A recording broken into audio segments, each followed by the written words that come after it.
Hello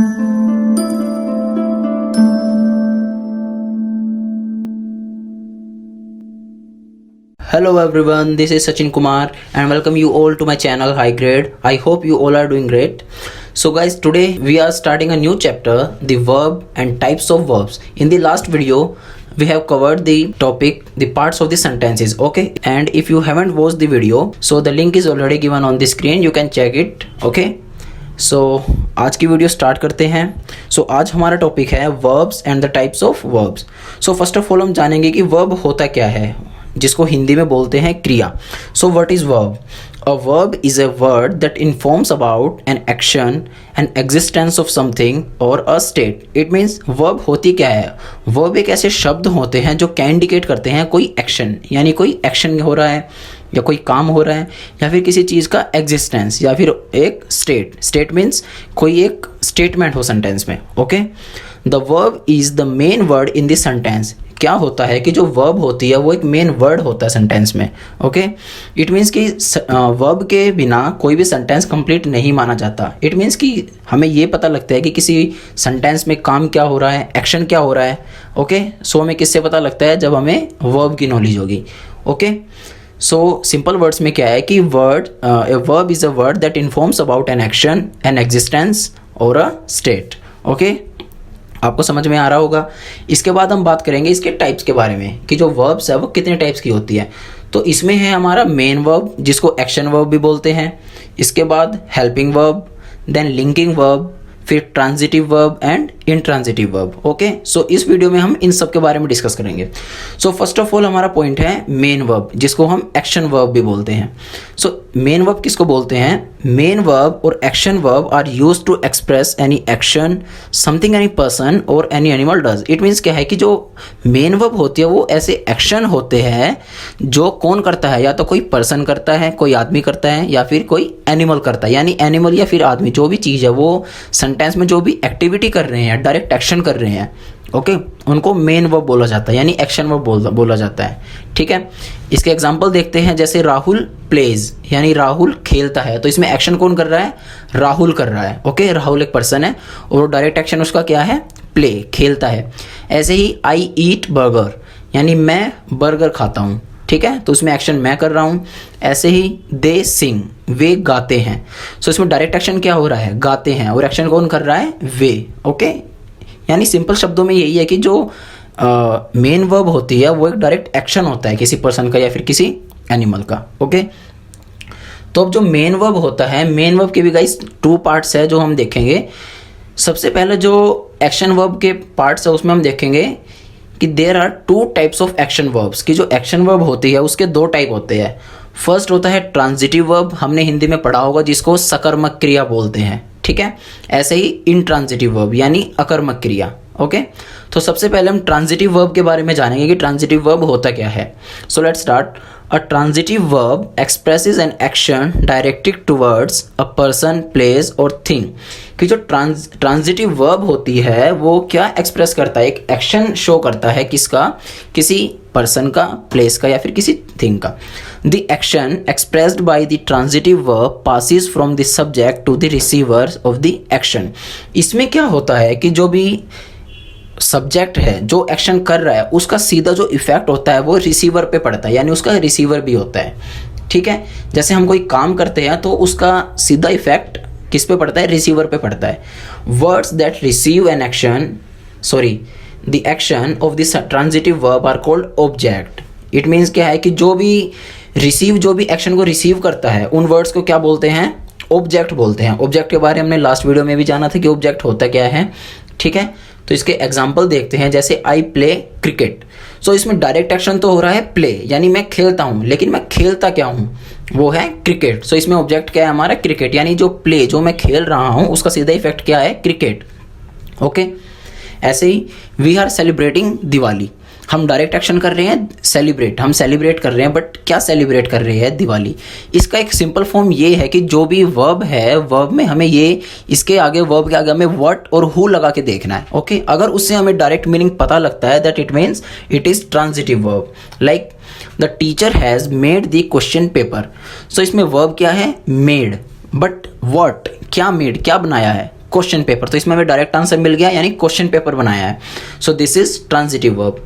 ऐसे ही she is writing an essay, direct verb हमारी जो एक्शन वर्ब है वो है राइटिंग, बट व्हाट, क्या राइटिंग, क्या लिखा जा रहा है, ऐसे लिखा जा रहा है। Okay, so these all are the type of transitive verb. Okay, so the next one is intransitive verb, जिसको अकर्मक क्रिया बोलते हैं। तो a verb which does not need any object to make complete sense is called an intransitive verb. यानी वो verb, वो क्रिया जिसको किसी ऑब्जेक्ट की ज़रूरत नहीं पड़ती सेंस को कंप्लीट करने के लिए, उसको क्या बोलते हैं, intransitive verb बोलते हैं। ठीक है, जैसे it can stand alone with the predicate because it's meaning is complete, कि इसको किसी भी प्रेडिकेट की जरूरत नहीं पड़ती। ठीक है, इसको किसी ऑब्जेक्ट की जरूरत नहीं पड़ेगी क्योंकि इसका जो मीनिंग होता है वो ऑलरेडी कंप्लीट होता है। इसके जो एग्जाम्पल है वो देखते हैं एक बार। यू लुक वेरी ब्यूटीफुल, इसमें जो वर्ब है वो क्या है, लुक। ठीक है, बट वेरी ब्यूटीफुल ये एडजेक्टिव है। ठीक है, ये ऑब्जेक्ट नहीं है क्योंकि लुक में इसमें इसको प्रेडिकेट की ज़रूरत नहीं है, इसका एक कंप्लीट मीनिंग है। ऐसे ही इज़ रनिंग, वह भाग रहा है। ओके, इसमें भी किसी ऑब्जेक्ट की ज़रूरत नहीं है। Next one, Sita dances so well, जो सीता है वो बहुत अच्छा नाचती है, तो सो वेल तो इसमें एडजेक्टिव हो गया इसका, और डांसेज इसकी वर्ब है, इसको प्रेडिकेट की ज़रूरत नहीं है क्योंकि इसका जो मीनिंग है वो ऑलरेडी कंप्लीट है। ऐसे ही माई फादर जॉग्स एवरीडे, कि जो मेरे पापा है वो डेली जॉग पे जाते हैं, जॉग करते हैं। ठीक है, ऐसे ही आई एम ड्राइविंग केयरफुली, मैं केयरफुली ड्राइविंग कर रहा हूँ। ठीक है, तो जो ये वर्ड्स हैं इनको किसी भी प्रेडिकेट की ज़रूरत नहीं है, और अगर इसमें हम वही वाला लगा के देखेंगे वर्ड्स व्हाट और हु, तो इसमें कोई मीनिंग नहीं आएगा। जैसे you look very beautiful, so look क्या हम व्हाट लगाएंगे, लुक व्हाट, क्या लुक, सो इसमें नॉर्मल वेरी ब्यूटीफुल है। Okay, so this is adjective not any object. Okay, so these all are the types of action verb. Okay, so इसके बाद हम आगे बढ़ेंगे। जो हमारा नेक्स्ट है वो है हेल्पिंग वर्ब्स। हेल्पिंग वर्ब क्या होती है? So the helping verbs are those words which help and support the main verb. कि हेल्पिंग वर्ब वे वर्ड्स होते हैं जो किसको सपोर्ट करते हैं, किसकी हेल्प करते हैं, मेन वर्ब की, यानी जो मेन वर्ब के साथ में लगे होते हैं, साथ में जुड़े होते हैं। Okay, for example I am learning English, so इसमें जो मेन वर्ब है हमारी वो तो है लर्न, लर्निंग, बट जो इसके साथ में जो सपोर्टिव वर्ड है जो इसकी हेल्प कर रहा है वो क्या है, am. So the am is helping verb. Okay, next, we are in the playground, जो इसमें आर है वो क्या है, हेल्पिंग वर्ब है, क्योंकि मैंने बताया कि जो वर्ब है वो एक स्टेट भी होता है नॉर्मल, तो ये क्या एक नॉर्मल स्टेटमेंट दी गई है, we are in the playground. Okay, so इसमें जो आर है वो हेल्पिंग वर्ब है। ऐसे ही I will complete my homework, मैं अपना होमवर्क कंप्लीट करूंगा। सो इसमें जो हेल्पिंग वर्ब है वो क्या है, विल, एंड एक्शन वर्ब क्या है, कंप्लीट। ओके, सो जो कंप्लीट के साथ क्या वर्ड लगा है, विल लगा है। Okay, so the will is the helping verb. ठीक है, आगे चलते हैं। नेक्स्ट है हमारी लिंकिंग वर्ब्स। लिंकिंग वर्ब्स जिसको स्टेट ऑफ बीइंग वर्ब भी बोलते हैं, यानी जो एक नॉर्मल स्टेटमेंट होता है, हमने पहले भी पढ़ा था। सो लिंकिंग वर्ब किसको बोलते हैं, state of being verbs are also known as linking verbs. Linking verbs explain a link between the subject of the sentence and a noun और एडजेक्टिव। क्या है कि जो लिंकिंग वर्ब्स होती है वो एक लिंक शो करता है किसका, सब्जेक्ट का और नाउन या फिर एडजेक्टिव के साथ, कि जो सब्जेक्ट है उसका नाउन या फिर एडजेक्टिव के साथ क्या लिंक है। ठीक है, ये लिंक क्या शो करता है, state of being verb show करती है। ओके, सो जो इसके एग्जाम्पल है वो क्या क्या है, जैसे फर्स्ट है आई एम अ बॉय, इसमें एक नॉर्मल सी स्टेटमेंट दी गई है कि भाई मैं एक लड़का हूँ। ठीक है, सो जो एक वर्ब होती है वो स्टेट ऑफ बीइंग भी होती है, तो इसलिए इसका जो एग्जाम्पल है ये बिल्कुल एग्जैक्ट है, आई एम ए बॉय। ऐसे ही गोल्ड इज़ वेरी एक्सपेंसिव, जो गोल्ड है वो बहुत एक्सपेंसिव है। ऐसे ही my father is a doctor. ठीक है, तो इसमें जो एम इज़ ये सब क्या है, ये हेल्पिंग वर्ब है। ठीक है, और बाकी सब इसको क्या बोला जाएगा, ये लिंकिंग वर्ब बोला जाता है, ये नॉर्मल एक स्टेटमेंट दी होती है। अंडरस्टैंड, आगे चलते हैं। नेक्स्ट है हमारा अंडरस्टैंडिंग वर्ब्स, कि अब हम वर्ब्स को जानेंगे, वर्ब्स कहाँ कहाँ कैसे कैसे यूज़ की जाती है। ठीक है, so the first point is the words is, am, are, was, were belong to the verb to be. Okay, जो वर्ड्स हैं हमारे जैसे इज हो गया, एम हो गया, आर, वाज, वर, ये सब हेल्पिंग वर्ब्स है। ठीक है, ये किसके साथ बिलोंग होते हैं, टू बी। ओके, जो है ऐसे ही वी यूज एम और वॉज विद द प्रोनाउन आई। जो एम है और जो वॉज हेल्पिंग वर्ब है ये हमेशा किसके साथ यूज की जाती है, आई के साथ यूज होती है। Okay, next point, we use is और was when the subject is singular, जब सब्जेक्ट सिंगुलर होता है यानी एक वचन होता है तो उसके साथ इज और वाज हेल्पिंग वर्ब लगती है, ठीक है। ऐसे ही we use are and were when the subject is plural, जब हमारा सब्जेक्ट प्लूरल होगा तो हेल्पिंग वर्ब क्या लगेगी, आर एंड वर, ठीक है। इसके एग्जाम्पल देखते हैं, जैसे आई एम 24 ईयर्स ओल्ड, इसमें आई क्या है, प्रोनाउन है आई, ठीक है, सिंगुलर है, इसके साथ क्या लगेगा, एम लगेगा, ओके। ऐसे ही इज अ टीचर, अब ही यानी वह सिंगुलर सब्जेक्ट है तो सब्जेक्ट के साथ, सिंगुलर सब्जेक्ट के साथ क्या लगेगा, इज लगेगा, ठीक है। दे वर इन अ होटल, वो किसके अंदर है, होटल में है, ठीक है। सो दे प्लूरल सब्जेक्ट है, इसके साथ वर यूज होगा। ऐसे ही Ram and Shyam are brothers, Ram and Shyam, ठीक है, प्लूरल है, इनके साथ आर यूज होगा। ऐसे ही we are going to win the match, we यानी प्लूरल है, इसके साथ आर यूज होगा, ओके, क्लियर। आगे बढ़ते हैं। उसके बाद हम देखेंगे सब्जेक्ट वर्ब एग्रीमेंट, कि जो सब्जेक्ट वर्ब का एग्रीमेंट है वो कैसे कैसे होता है, कैसे कैसे कहाँ पे क्या यूज़ होगा, कहाँ पे हेल्पिंग वर्ब यूज़ होगी, कहाँ पे वर्ब यूज़ होगी, अब वो सब देखते हैं। So it is very important to know that this subject verb agreement while framing a sentence, कि सबसे पहले ये जानना बहुत ज़रूरी होता है कि जो सब्जेक्ट वर्ब एग्रीमेंट होता है वो क्या है किसी भी सेंटेंस को बनाने के लिए। The verb must be compatible with this subject to make a correct sentence, कि जो वर्ब है वो सब्जेक्ट के साथ बिल्कुल कंपेटेबल होनी चाहिए, तभी एक सेंटेंस करेक्टली फॉर्म होगा, अदरवाइज नहीं होगा। फॉर एग्जाम्पल, जैसे इसमें दिया गया है राहुल इज प्लेइंग क्रिकेट, और एक दिया गया है राहुल आर प्लेइंग क्रिकेट। सो इसमें हमें ये पता होना चाहिए कि जो राहुल है वो सिंगुलर सब्जेक्ट है, और सिंगुलर सब्जेक्ट के साथ हमेशा इज यूज होगा, ना कि आर यूज होगा। सो जो फर्स्ट नंबर का है Rahul is playing cricket, this is correct sentence, and the Rahul are playing cricket, this is incorrect sentence, okay. So अब जो सब्जेक्ट वर्ब एग्रीमेंट है इसके कुछ रूल्स दिए हैं, सो हम एक बार उन रूल्स पे नज़र डालते हैं। So rule number 1 is subject verb agreement with singular noun, कि जो सब्जेक्ट वर्ब एग्रीमेंट है वो सिंगुलर नाउन के साथ क्या होता है। So let's have a look on the example. If this subject is singular noun और pronoun, so we use singular verb to frame a sentence, कि अगर कोई सब्जेक्ट है वो सिंगुलर नाउन है या फिर प्रोनाउन है तो हम क्या यूज करेंगे, सिंगुलर वर्ब यूज करेंगे किसी सेंटेंस को बनाने के लिए, ठीक है। यानी जो सब्जेक्ट अगर वो सिंगुलर नाउन है या फिर प्रोनाउन है तो जो वर्ब है वो भी सिंगुलर ही यूज होगी। जैसे he is going to school, अब इसमें जो सब्जेक्ट है हमारा वो क्या है, ही है, ही यानी सिंगुलर नाउन है तो इसके साथ जो हेल्पिंग वर्ब है वो इज है, and going, he is going to school. ऐसे ही I enjoy the party, I singular noun है, इसके साथ सिंगुलर वर्ब यूज होगी इंजॉय, ओके। ऐसे ही Sachin sings a song, Sachin क्या है, सिंगुलर नाउन है, ओके, सो इसके साथ सिंगुलर वर्ब यूज होगी।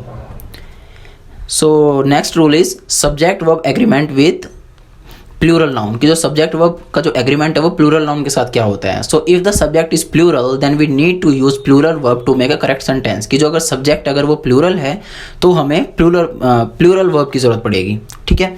For example the boys are dancing, अब जो बॉयज है, बॉयज क्या है, बॉयज प्लूरल है, सो बॉयज के साथ क्या लगेगा, हेल्पिंग वर्ब आर लगेगी एंड प्लूरल वर्ब यानी डांसिंग।